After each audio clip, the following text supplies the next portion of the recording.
মোটামুটি একটা বেসিক সেজে নিয়েছি। তো এবার আমি যাব হচ্ছে পার্লারে চুলটা বাঁধতে। তো পার্লারে চলে গিয়ে চুল বাঁধতে সবাই বসে আছে, অনেকে আমাকে চিনতেও পেরেছে। ও তোমাদের তুমি বলিনি যে আমি কোথায় যাচ্ছি? আমি যাচ্ছি বিয়ে বাড়িতে। আমার হাজব্যান্ডের অফিস স্টাফের ছেলের রিসেপশন পার্টি ছিল, আমি সেখানেই যাচ্ছি। তো এই দিদি আমার চুল বেঁধে দিচ্ছিল। এই হেয়ার স্টাইলটা কিরকম হয়েছে সেটা তোমার কমেন্টে কিন্তু অবশ্যই বলবে। একটা কথা বলে রাখি, বিয়েটা পৌষ মাসে ছিল না, আগেই ছিল, আমি দিতে বেশ লেট করে ফেলেছি। ফুল রেডি, তো একদম ফুল রেডি হয়ে গেছি, একটু ফিনিশিং টাচ বাকি আছে, নিচে এতে এতে করে ফেলবো। আর এমনিতেই অনেক লেট হয়ে গেছে, কুটুকে আবার খাওয়াতে হলো কারণ শুক্লাদি আসেনি। তো আমি অনেকবার রিকোয়েস্ট করেছিলাম শুক্লাদি আসো, কিন্তু শুক্লাদির একটা প্রবলেম চলছে, সেই কারণেই শুক্লাদি আসতে পারিনি। তো যাই হোক, শেষমেশ সময় করতেই হবে, ছেলেকে খাওয়াতে হবে, রেডি হতে হবে, সব করতে হবে। চুলের 12টা তো অলরেডি বেজে গেছে। যাই হোক, এখন চলো, লেট হয়ে যাচ্ছে।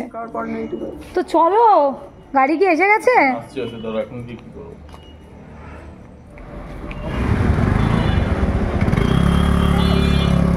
হাই, তো আমরা উঠে পড়েছি গাড়িতে আর চলে যাব পরিণয় লজে, যেখানে বিয়ে রিসেপশন পার্টিটা হচ্ছিল।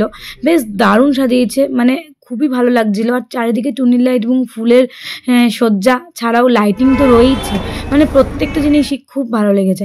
এখন তো লোকে বাড়িতে সাজায় না, বিয়ে বাড়ি ভাড়া করেই সাজায়। তবে কি বলতো, একদিকে ভালোই, অনেকটা জায়গাও পাওয়া যায়, দূর থেকে লোকজন গেলে, গাড়ি করে গেলে বিশেষ করে গাড়ি রাখার জায়গা থাকে, তো সবটাই থাকে পুরো একদম পারফেক্ট। তো কুটুকে আমার বরের কোলে চাপিয়ে দিয়েছিলাম, কারণ ওকে নিয়ে ওঠাটা খুব টাফ। এদিকে প্রেজেন্টেশন ধরে রয়েছি, তার উপরে শাড়ি সামলে উঠতে হবে, মানে খুবই চাপের ব্যাপার। আর ঢুকেই সবার সঙ্গে দেখা হয়ে গেল। আমরা ভিড় ঠেলেই পৌঁছে গেলাম বর বউয়ের কাছে। এই যে হাই করছে, এটা হচ্ছে বর, আর পাশে বউ। আর যিনি পরিচয় করে দিচ্ছেন উনি হচ্ছেন বাবা, মানে ছেলের বাবা, মানে আমার বাবা। আমাকে উনি মেয়ের মতো দেখেন। যাই হোক, সে তো অনেক কথা। নতুন বর বউকে আমরা কিছু গিফট দিলাম। এই গিফটটা শুধু গিফট নয়, এর মধ্যে জড়িয়ে রয়েছে অনেক আশীর্বাদ এবং ভালোবাসা। আর এই বর বউয়ের কাছে দেখা করতে গেছি, তাদের সাথে একটা ফটো তুলবো না, এটা কি হতে পারে? ওখান থেকে ফটো তুলেই চলে আসলাম নিজের সেলফি তুলতে। আর সেলফি তুলেই চারিদিকে কে কে এসছে আর কে আসেনি, কি কি হয়েছে রান্নাবান্না, কে কি করছে, আমার বর কার সঙ্গে গল্প করছে, আমার ছেলে কি করছে, সব ভিডিওর মধ্যে ক্যাপচার করে নিলাম। আর এনাদের সঙ্গেও দেখা হয়ে গেল। এই যে ইনি হচ্ছে দত্তবাবু, এনার সাথে অনেক বছর পর আমার দেখা হয়েছে। মনে আছে বিয়ের পর এনার মেয়ের বিয়েতে আমরা কিন্তু গেছিলাম ভাইজ্যাগে, তখন দেখা হয়েছিল, তখন ওনাদের বাড়িতে গিয়ে উঠেছিলাম। তো অনেকদিন পর দেখা হয়, এনাদের সাথে আমার খুব ভালো লেগেছে। আর আমার ছেলে নিজের মতো ঘুরে যাচ্ছে, খেলে যাচ্ছে, আর সঙ্গে একটা বন্ধু জুটিয়ে নিয়েছে, তাকেও ডেকে নিচ্ছে খেলার জন্য। সে প্রথমে শান্তই ছিল, কিন্তু যখন থেকে আমার ছেলে দুষ্টুমি শুরু করেছে, এও তার সঙ্গে দুষ্টুমি শুরু করে দিয়েছে, কারণ আমার ছেলেটা সব থেকে বেশি দুষ্টু। বিয়ে বাড়ি গেছি, একটু স্ন্যাক্স খাবো, তা তো খেতে পারছিলাম না, ছেলে পেছন পেছন ঘুরে বেড়াচ্ছিলাম।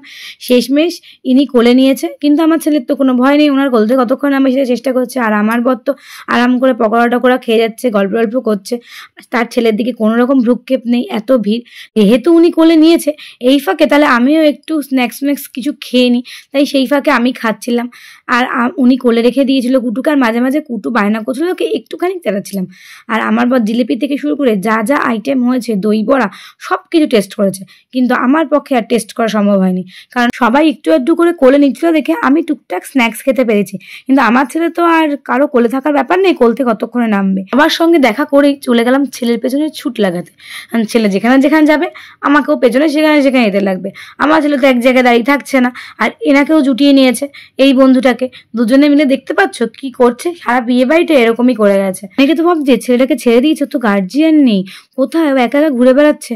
কিন্তু পেছনে তো আমি রয়েছি, আমি তো বুঝতে পারছি যে ওকে কোলে রাখাটা কতটা কষ্টকর। শেষমেশে কি দেখলাম জানো, আমার ছেলে কখন এনাদের ফ্যামিলি মেম্বারের ফটো তুলছে, তার মাঝখানে কার কোলে উঠে দাঁড়িয়ে চুপচাপ ফটো তুলছে। ওর কোনো কান্না নেই, ও চুপচাপ রয়েছে। আর ওর পেছনে ছুটলে হবে, বাবার কোলে কোনো রকমে চাপিয়ে চলে গেলাম মেন কোর্সে, মানে ওখানে খাবার দাবার রয়েছে, ভ্যারাইটিস খাবার দেখে আমার তো খিদেও পেয়ে গেছিল। স্যালাড, রায়তা, পাস্তা, ম্যাক্রোনি, কত কিছু ছিল, কোনটা ছেড়ে কোনটা নেব। যাই হোক, নেবো তো পরে, তোমাদের একটু দেখিয়ে দিই কি কি খাবার হয়েছে। দেখতে পাচ্ছ কত রকমের আইটেম হয়েছে, আর প্রত্যেকটা আইটেম ছিল ওয়াও, জাস্ট ওয়াও বলছি, মানে এতটা সুন্দর খেতে ছিল। শুধুমাত্র ননভেজ নয়, ভেজেরও ভ্যারাইটিস খাবার ছিল। যারা মাছ মাংস ডিম খায় না, তাদের জন্য অন্যরকম খাবারও ছিল। আর এইদিকে চাটনি, পাঁপড়, মিষ্টি, কি না ছিল, আইসক্রিম ছিল নলেন গুড়ের, সেটাও ছিল ওয়াও, মানে প্রত্যেকটা আমি ওয়াও না বলে যেতেই পারছি না। কিন্তু এত খাবার দেখে, আমি তো এত খাবার খাই না, আমি খুব কম সংখ্যক খাবারই খাই। আর হঠাৎ করে যখন খাবার নিয়ে আসি দেখি আমার ছেলে এখানে বসে পড়ে জুতো ফুতো খুলে ফেলেছে, আর আমার বর ওকে সামলাতে পারছে না, একজন জুতো পরিয়ে দিচ্ছে আর আমার বর হাত টেনে রেখে দিয়েছে। মানে বুঝতে পারছো মানে কতটা চরম লেভেলে দুষ্টুমি করছে। আমি কিন্তু বেশি খাবার নিইনি, দেখো একটু পাতুরি মাটন আর একটু তন্দুরি আর তার সঙ্গে স্যালাড এই নিয়েছি আমি, আর একটু প্লেন রাইস দিয়ে খাচ্ছিলাম, বেশ ভালোই লাগছিল। লাস্টে উঠে গিয়ে একটা কুলচা পরোটা নিয়ে এসেছিলাম। খাবার দিকে আমি কনসেন্ট্রেট করতেই পারছিলাম না, বারবার চোখ চলে যাচ্ছিল আমার ছেলের দিকে, কারণ আমার বর সামলাতে পারছে কিনা। আর এই যে দুই বন্ধু এক চেয়ারে বসেছে, বন্ধুর মা বন্ধুকে যখন আইসক্রিম খাইয়ে দিয়েছিল, আমার ছেলে কিন্তু বসে বসে দেখছিল আর ভাবছিল আমি কতক্ষণে বায়না করব। ওর মা ওকে খাইয়ে দিচ্ছে আর আমার মা পেছনে বসে আছে, আমাকে খাওয়াচ্ছে না, দাঁড়াও হচ্ছে। আমি খেয়ে টেয়ে উঠে আইসক্রিমের ওখানে চলে গেলাম, নলেন গুড়ের আইসক্রিমটাও নিয়ে নিলাম। আর দেখি এখানে পান মশলা রয়েছে, কিন্তু আমি পান খাই না, তাই জন্য আমার পান মশলা দেখেও কোনো রকম অসুবিধা হয়নি আর খেতে ইচ্ছেও করেনি। গরম গরম নলেন গুড়টা যখন আইসক্রিমের উপর ফেলছিল, আইসক্রিমটা গলে যাচ্ছিল। তবে নলেন গুড়ের গন্ধটা আমার বেশ ভালো লাগে। আর নলেন গুড়ের আইসক্রিম কেন বেশি ভালো লাগে, সন্দেশ, রসগোল্লা এইগুলো। আইসক্রিম নিয়ে ছেলের কাছে যেতেই তারকদার সঙ্গে দেখা, উনি একটু গল্প গল্প করলো, কথাবার্তা বললো, আমার ভিডিওতে ওনাকে একটু নিয়ে নিলাম। তারপর যাই হোক ছেলের কাছে যখনই গেলাম, ছেলে তো আমার আইসক্রিম থেকে হাত থেকে আইসক্রিমটা কেড়ে নিজেই খাবে, আমি দিচ্ছিলাম না কারণ ঠান্ডা লেগে যেতে পারে, সেই কারণে। ও কি শোনে, ও খেয়েই ছাড়লো। তারপর খাওয়া দাওয়ার পরে শেষে আমরা চলে গেলাম এই কাউন্টারটাতে।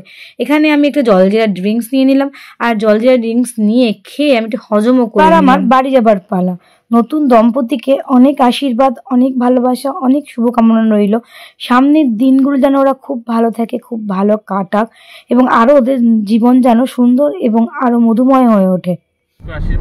তো বিয়ে বাড়ি কমপ্লিট, মানে রিসেপশন পার্টি, বিয়ে তো আগেই হয়ে গেছে কমপ্লিট। তো আমরা খুব মজা করেছি, অনেকের সঙ্গে দেখা হলো অনেক দিন পর, এটা আমাদের কাছে একটা বেস্ট পাওয়া, এবং সবার কাছেই বেস্ট পাওয়া, যেরকম একটা অকেশনেই সবার সঙ্গে দেখা হয়। অনেক দূর থেকে কিন্তু সবাই এসেছিলো, মানে এতটা ভালো লেগেছে সবার সাথে মিশে। যাই হোক, ভিডিওটা আমি এখানেই শেষ করছি। ভিডিওটা ভালো লাগলে লাইক করো, শেয়ার করো, কমেন্ট করো, আর আমার চ্যানেলটাকে অবশ্যই সাবস্ক্রাইব করো। তাহলে আজকের মতো আসি।